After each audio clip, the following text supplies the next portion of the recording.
main creative voices behind the War Master range at Big Finish Productions is Scott Handcock, who has been overseeing the War Master range starring Jarek Jacobi, who has been doing these for several years now, and the quality has been consistently great.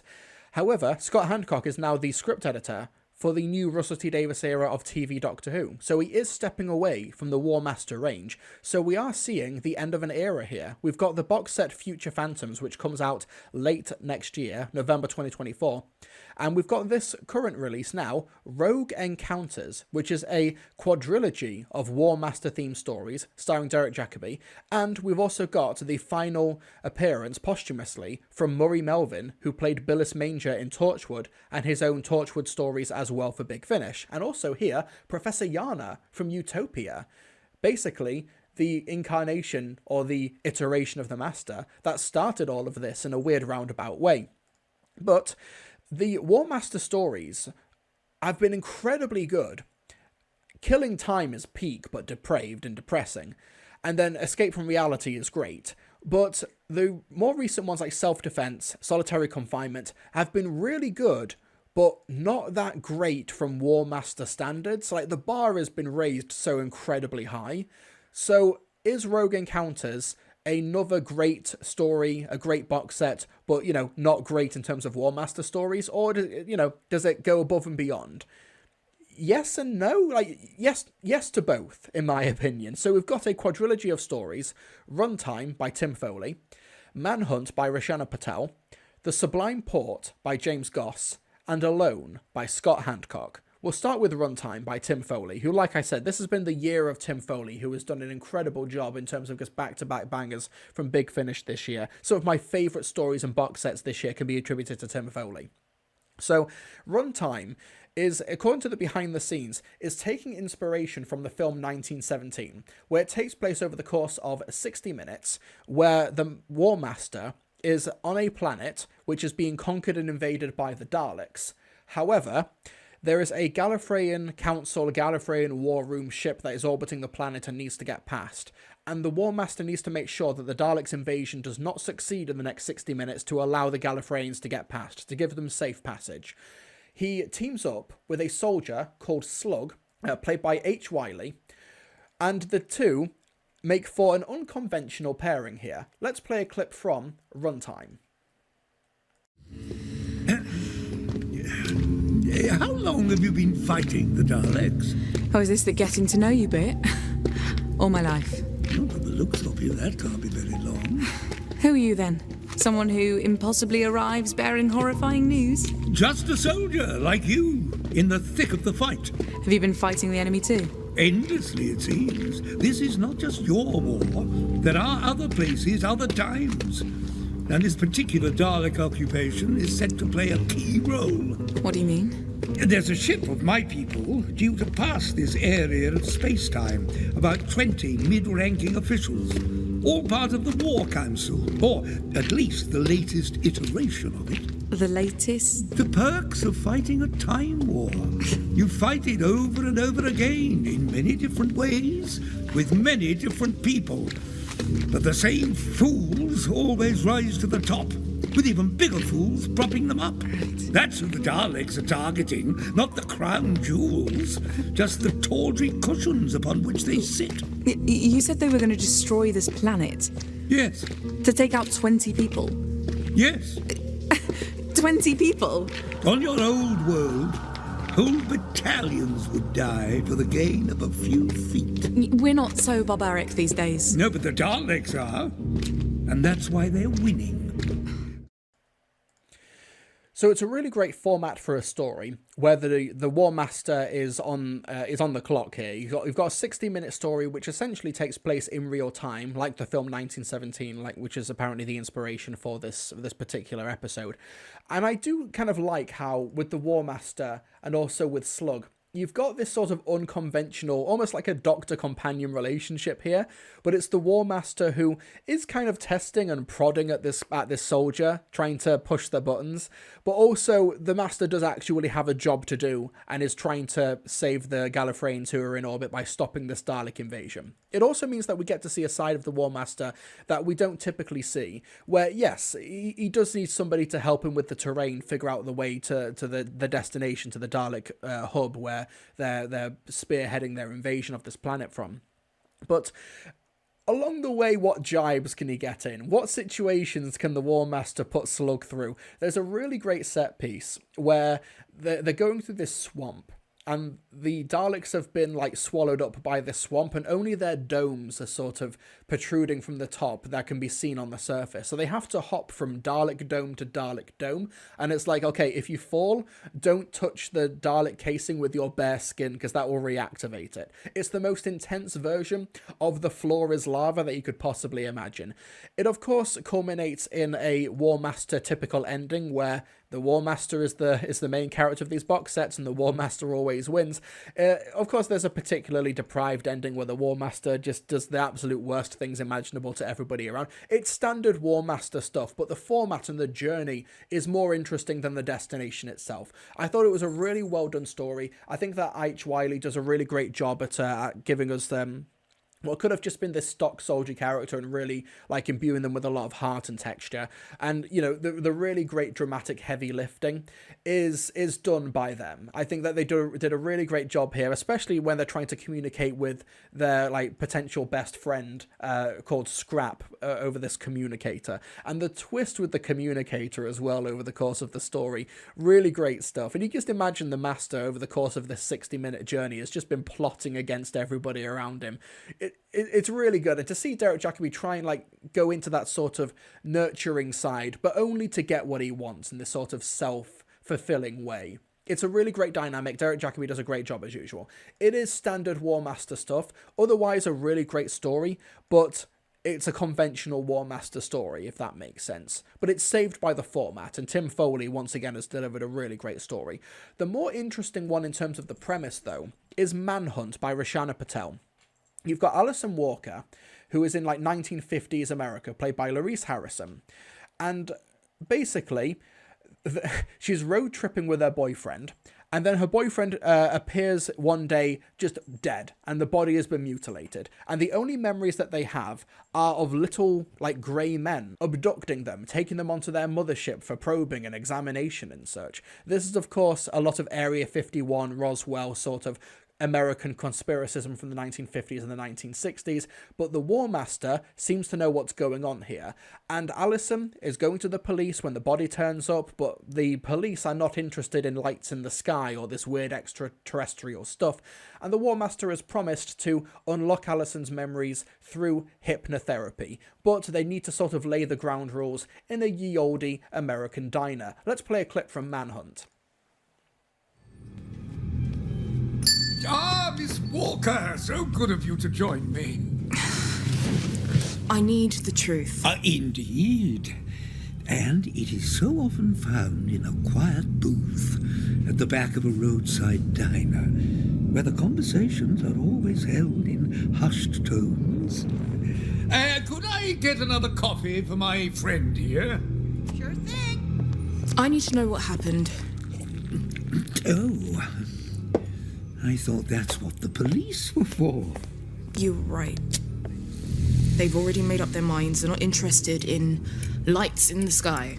Well, let's be fair. If I'm right, what we're dealing with here is completely beyond their purview. They're trained to search for ordinary answers, not deal with extraordinary problems. They're trying to blame me for Andy's death. And what defense can I have when everything I say sounds like a lie? Yes, and so now, scared and confused, you're finally prepared to entertain notions that once seemed absurd. Desperate times, desperate measures. Yes. Things always seem different when life and liberty are at stake. It can motivate people in the most extraordinary ways. So you were telling me you could use this hypnotism thing Hypnotic regression. to show me what happened? Indeed. All the details are still locked away inside your mind. All we need to do is access them. What I loved about Manhunt is that this seems like such a perfect master story in terms of him utilising the hypnotism that's been ingrained in the character since he was brought to the screens like over 50 years ago. It's really interesting that they're able to use the framework of hypnotherapy, this actual like psychological phenomenon that we know works. We know that it works, but it doesn't quite, we don't understand how it works. How can he use hypnotherapy to, of course, help Allison in this predicament to find out what were the little grey men who abducted her and her boyfriend and caused his death, but also how can he use that avenue to manipulate and essentially toy with his prey, toy with his food? The master here, over the course of this hour-long story, is playing with his food. And to see how Allison tries her absolute best to flip the table and try and like turn the cards over on the War Master over the story, honestly, it makes it super unpredictable and really, really entertaining. This is a really good story.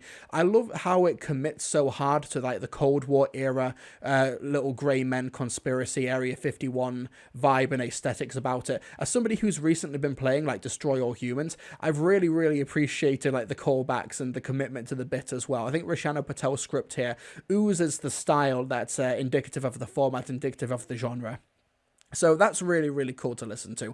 But like I said, a lot of this comes down to the dynamic between the Master and Allison. Derek Jacobi and Loris Harrison over the course of this story do a great job, like giving as good as the other one gets as well. This is like a two-hander story. It's really, really interesting as well. Derek Jacobi with the more delicate touch, because like, he's not going here to like commit genocide. He's here to mess around with this person, and the way that it sort of like loops back to the TARDIS and like the Master's TARDIS, I should say, and his involvement in these events, really interesting stuff. This was once again a really, really great War Master story, and because it deals with hypnotherapy, really ties into the Master as a character as well. Now, as we get to the actual cover stories, the cover features here, we get to the last two stories, The Sublime Port and Alone, by James Goss and Scott Handcock respectively. This one has the War Master. It starts in medias res, the Sublime Port, with the Master who has hijacked an archaeological dig to find the Sublime Port, which is this strange, like, alien temple with a gateway at the end of it. But you open up the gateway and it's just a wall. Oh no, it turns out that Billis Manger was the thing that's come out. The archaeologists who the Master has been working with over the course of unearthing the Sublime Port are brutally killed, and the Master seems to be the only person who can see the enigmatic, seemingly harmless old man off in the distance who is following him. Nobody else can see him, nobody else can hear him. Let's play a clip from the Sublime Port. Can you... you can't see him. He's following me. You can see him, can't you? You! What? No, you can see him. Over there. Come on, come on. Who? What? Don't give me that. I'm tired of this. I can't. I don't hallucinate. Look, he's following me over there. It doesn't matter if I walk or if I run. And I have run these last few streets. If I look over my shoulder, he's always there. Him! That old man at the corner of the street. I can't. And now, I'm stood still. He's still moving. He's coming closer. Surely, the old man moving, crossing the road. The traffic moving around him. You must see that at least. No, sorry. Is something the matter? You heard that? He's talking. Who? Me. For heaven's sake, you idiot. He's standing right by you. Do you want him to touch you? What? What do you want? What do you want with me? I don't understand. Why are you shouting at me? Oh dear, I think he's mad. Not you, you idiot. Him! Him! He's whispering in your ear! If I stand my ground, if I can only do that, then maybe he will too. All right. You do just that. Oh! He's walking towards me! I didn't realize, like, going into this live stream, but we talked about the Empty Man as well with the 8th Doctor story. Now we've got the Sublime Port, where it seems very similar to the horror film It Follows, except this is way, way better than It Follows, because It Follows is not a very good movie, in my opinion. But the Sublime Port by James Goss. So this is, of course, the final performance from Murray Melvin as Billis Manger. So Murray Melvin has been part of the Doctor Who universe since 2006, and this is his final performance. This was recorded about a year before he passed away in like early 2023. This is going to be his final role for Big Finish Productions, and what a way to go out. Being a character who makes the War Master fear for their lives, run for their lives, because they understand, unlike many of the other people who have encountered Billis Manger over the course of his stories and his box sets, he actually understands who Billis Manger is. We actually get a little bit more insight into who Billis is. And you can look on any of the wikis. I won't go into the actual spoilers as to what it entails, but it turns out that the Time Lords know Billis as a creature called the Regulator, somebody who gives the universe balance. And it's interesting that when, like, with so many other, like, Billis Manger stories that have come out this year, we've got Cuckoo and Sigil that came out this year, he's toying with, like, humans, people who have a mortal comprehension of the universe. And with the Master, though, the Master understands fully what Billis Manger's deal is, and that terrifies him. The first half of this story, the Sublime Port, is the Master trying to escape this planet that he's on, but his TARDIS has disappeared. The world's about to be destroyed by the Regulator, by Billis Manger, and the Master is trying to escape it. And then the second half of the story is basically tour de force performances from Derek Jacobi and Murray Melvin. Incredibly distinguished actors whose combined lifespan is about 170 to 180 years. Two incredible veteran actors at the top of their game here, doing, of course, very clever chess metaphors with each other, as is the standard for Doctor Who, I guess. But learning more about who Billis is and how he sees the universe, who doesn't really want to get involved in the Time War because it's below him, who has found, like, the gods of Fenrir, the Osirans and the Daemons, and thought, nah, none of that, I'm going to wipe them out. He's sort of like the gods of destruction in Dragon Ball. That's kind of the level that Billis Manger is at, and to have that recontextualized in a War Master story where, for once, the War Master is on the defense, who is on the back foot, who is running away, that's interesting. That's a really interesting story. I do wish that the first half of the story was a little bit more, like, truncated. I wish that we got a little bit more of the War Master and Billis, as opposed to saving it for just the second half. But honestly, that could just be me wanting to skip the starters and go straight to the main course. This is a really great story, really great double act from these two actors, with a really awesome and ambiguous ending. One of the rare times where the War Master might not come out on top, but of course, that is spoilers there. Now, we also have the final story, Alone, by Scott Handcock, where we're at the very end of the universe, trillions and trillions of years into the future, where the last remnants of humanity are trying to escape the stars going out.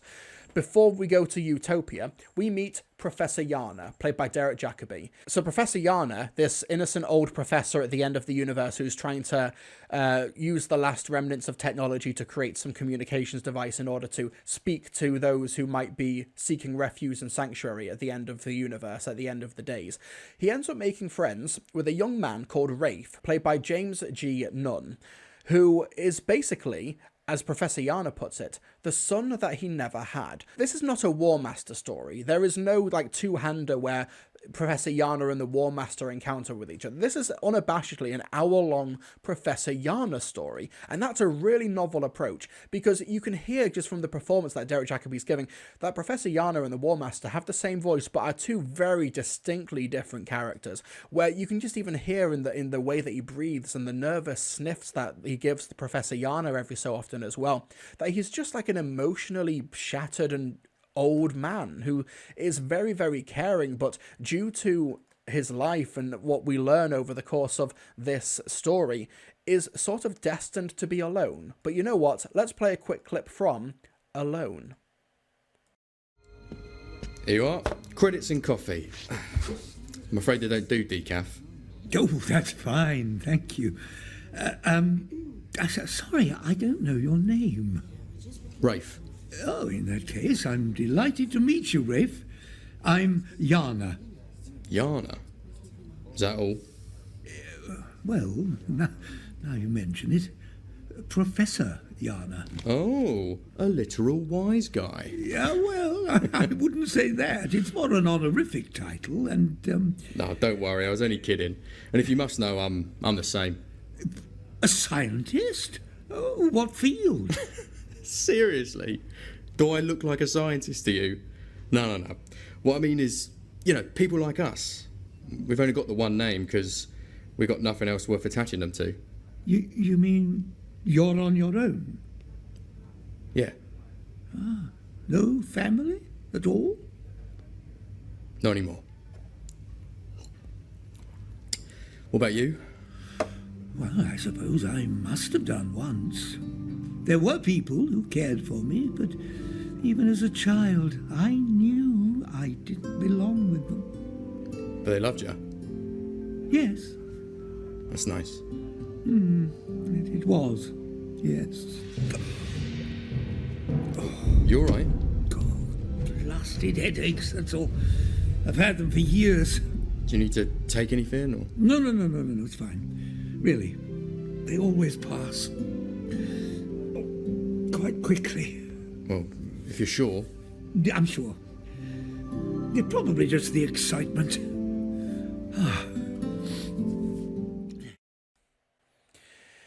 It's kind of interesting how this story sort of recontextualizes Professor Yana in Utopia, because he's this old guy who's clearly like charming and lovely. He's got a little bit of an ego, and that is like across in Alone, where he's trying to be a professor and teach the people in this like makeshift scrapyard civilization about science and stuff. And he's got a little bit of an ego there, and it makes sense. He's a very smart person, often the smartest person in the room.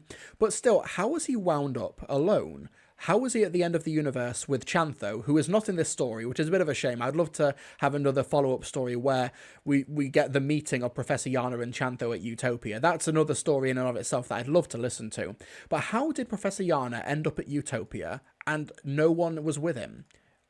Surely there's no like son or like grandkids or in-laws, or he's on his own in Utopia. And why is that? And it turns out in Alone by Scott Handcock, that is recontextualized as to this character, the Professor Yana, a tragic figure who, due to the Master's subtle influence in his life in the Fob Watch, means that he's destined to be alone forever, and Professor Yana is none the wiser. It's a tragedy. It's a slow burn, hour-long drama which recontextualizes one of the best guest appearances in the revived series, Derek Jacobi as Professor Yana in 2007. And turns it into a slow burn tragedy. It's really powerful stuff. And like I said, the performances are terrific. Shout out to James G. Nunn, who plays Rafe, who was the son that Professor Yana never had, who, over the course of the story, without getting too much into spoilers, starts to cotton on that Professor Yana is not quite what he seems. But the way that unfolds, the way that manifests, that's so interesting. And it's a great two-hander between the two. Like, you love this relationship, but you know that, Rafe's not at Utopia. This thing's not going to last.